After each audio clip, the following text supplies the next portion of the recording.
இன்றைக்கி மட்டனை வச்சு கறி வடை செய்ய போகிறோம். அதுக்கு தேவையான பொருட்கள் கொந்தனக்கறி, கடலைப்பருப்பு, வெங்காயம், கருவேப்பிலை, கொத்தமல்லி, தேங்காய், சீரகம், கொஞ்சம் பட்டை, லவங்கம், ஏலக்காய், சோம்பு, மிளகு, இஞ்சி, பூண்டு, பச்சை மிளகாய். இப்போ இதையெல்லாம் கொந்தனக்கறியை வேக வைக்க போகிறோம். இப்போ கொந்தனக்கறியில் கொஞ்சம் மஞ்சத்தூள் போட்டு உப்பு போட்டு வேக வைக்க போகிறோம்.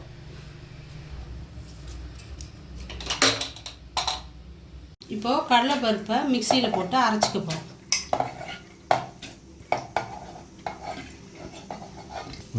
சிறிதளவு தேங்காய் போட்டிருக்கோம். அதுலேயே இந்த இஞ்சி, பூண்டு அது போட்டிருக்கோம். பச்சை மிளகாவை போட்டுடுறோம். அப்புறமா இது கொஞ்சம் குறைன்னு அரைச்சி அது கூட மிளகு, சீரகம், சோம்பு, பட்டை, லவங்கம் எல்லாமே சேர்த்துக்கிறோம். அது கூட இப்போது கடலைப்பருப்பு குறைன்னு அரைச்சி எடுத்துக்கணும். இப்போது பட்டை, லவங்கம், ஏலக்காய், சோம்பு, சீரகம், மிளகு எல்லாமே, இஞ்சி, பூண்டு எல்லாத்தையுமே போட்டு குறைன்னு அரைச்சி வச்சுருக்கோம்.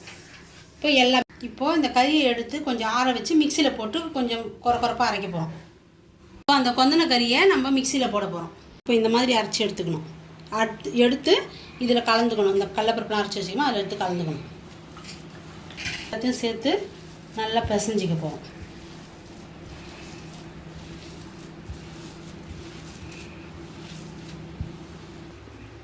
இப்போது இதை எண்ணெய் காஞ்சிச்சு. இப்போ வடை பிடிச்சி போடப்போம். வடையாகவும் போட்டுக்கலாம், நீங்கள் உருண்டை பிடிச்சும் போட்டுக்கலாம். இதை போட்டுட்டு குருமா வச்சுட்டு இதை போட்டு சாப்பிட்டா கூட சூப்பராக இருக்கும். சரிங்க ஆண்டி. ஒரு லூஸ் ஒன்று இருக்குது எங்கள் வீட்டில். அது அப்படி தான் அப்பப்போ குழம்பு கொடுத்துருங்க. Aunty aunty